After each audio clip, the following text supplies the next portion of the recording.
नमस्कार, आप देख रहे हैं न्यूज़ आई। मैं हूं आपके साथ काजल चौधरी।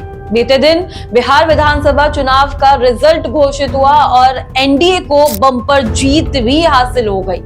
लेकिन बिहार विधानसभा चुनाव 2025 में इस बार एक नया अनोखा मोड़ देखा गया, जब भोजपुरी दुनिया के सितारे राजनीतिक मैदान में उतरे। फैन फॉलोइंग, सोशल मीडिया की लहर और जन जन की पहचान, इन तीनों ने मिलकर एक ऐसी धूम तैयार करी जिसने शुरुआती दिनों में चुनावी माहौल को हाई वोल्टेज बना दिया। लेकिन जैसे जैसे वोटों की गिनती शुरू हुई, ये साफ होता चला गया कि राजनीति की जमीन पर चमक दमक की अपनी सीमाएं हैं।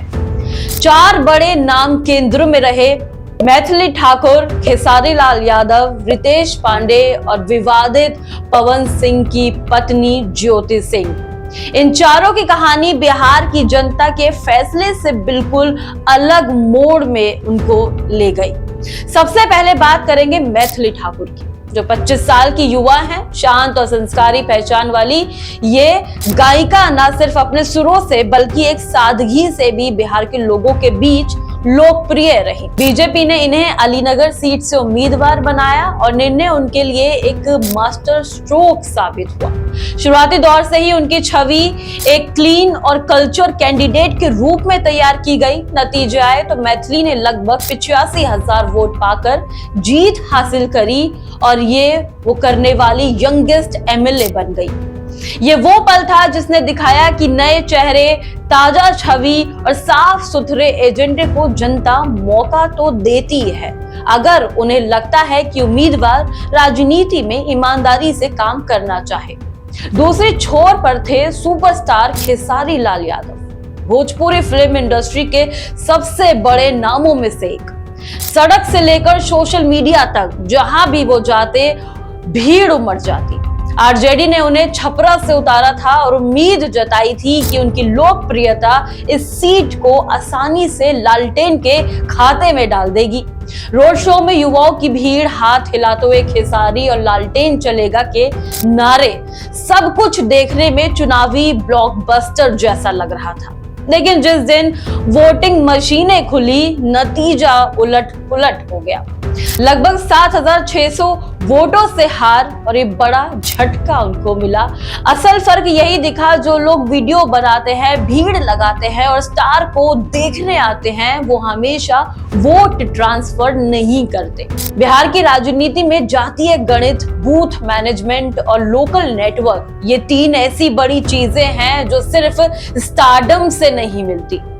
और तीसरा नाम रहा रॉक स्टार रितेश पांडे का। गायक हैं, अभिनेता हैं और भोजपुरी युवा दर्शकों के चहेते हैं। उन्होंने एक अलग राजनीतिक रास्ता चुना, प्रशांत किशोर की जनसुराज पार्टी। करहगर सीट से उतरे रितेश के चारों तरफ युवा वोटरों का उत्साह दिखा। लेकिन जैसे ही गिनती बढ़ी, तस्वीर बदल गई। शुरुआत से ही वो पिछड़ते नजर आए और अंत में उनका स्टारडम भी वोटों में तब्दील नहीं हो सका। जनता ने साफ संकेत दिया कि नई पार्टी प्लस नया चेहरा प्लस स्टार पावर, ये फॉर्मूला अभी बिहार के वोटिंग साइकोलॉजी में पूरी तरह से फिट नहीं बैठता। और अब बात करते हैं उस नाम की जिसने चुनाव के आखिरी हफ्ते में सबसे ज्यादा कवरेज मिला: पवन सिंह की पत्नी ज्योति सिंह। काराकाट से निर्दलीय उतरना यह अपने आप में बहुत बड़ा फैसला था। उनके पीछे ना कोई बड़ी पार्टी, ना कोई बड़ा संगठन, सिर्फ हिम्मत, व्यक्तिगत संघर्ष और जनता से सीधा संवाद।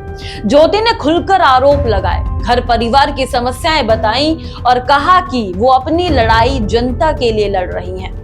उनकी आवाज वायरल हुई, इंटरव्यू लगातार चलते रहे, लेकिन वोट नहीं जुड़ पाए। नतीजा ये रहा कि वो तीसरे नंबर पर रह गई। उनकी हार ने यह स्पष्ट कर दिया कि इमोशनल वेब में सामने खड़ी राजनीति वास्तविकता को नहीं हरा पाती। बिहार की राजनीति भावनाओं से नहीं, भरोसे से चलती है। तो इन्हीं चार कहानियों में एक सीख है कि भोजपुरी में स्टार बनना तो आसान है, पर राजनीति में नेता बनना बहुत मुश्किल। मैथिली जीत गई क्योंकि उनकी छवि साफ थी। खेसारी लाल और रितेश फेल हुए क्योंकि भीड़ और वोट दोनों हमेशा साथ नहीं देते। ज्योति सिंह की लड़ाई व्यक्तिगत थी, लेकिन राजनीति जन सरोकारों की होती है। बिहार 2025 ने इन सभी सितारों की कहानी एक जगह मिलती है, और वो जगह है राजनीति की जमीन, जहां तालियां, फॉलोअर्स और कैमरे फ्लैश उतना काम नहीं आते जितना काम आता है जनता से सीधा रिश्ता, क्षेत्र का भरोसा और मुद्दे को हल करने की क्षमता। मैथिली ठाकुर की जीत दिखाती है कि अगर जनता आपको सच्चे प्रतिनिधि के रूप में देख ले तो एक नए चेहरे को भी मौका मिलता है। वहीं खेसारी और रितेश का सफर ये साबित करता है कि स्टारडम एक अच्छा टिकट तो पा सकता है, लेकिन जनादेश का टिकट नहीं। बिहार ने ये बता दिया कि ये राजनीति सड़क से शुरू होती है। पानी, शिक्षा, बिजली, रोजगार, माइग्रेशन और जैसे इन मुद्दों पर जनता नेता चुनती है, कोई अभिनेता नहीं। 2025 का चुनाव भोजपुरी इंडस्ट्री के लिए एक बहुत बड़ी सीख बनकर आया। सुर, अभिनय और फैन फॉलोइंग आपको लोगों के दिल में जगह देती है, लेकिन एमएलए की कुर्सी तक पहुंचने के लिए गांव, पंचायत और मोहल्ले की धूल भरी गलियों में चलना पड़ता है। भोजपुरी हाई प्रोफाइल कैंडिडेट्स का इस चुनाव में एक लाइन में समझा दिया कि फिल्म में हीरो बनना आसान है, लेकिन जनता का हीरो बनना बेहद मुश्किल।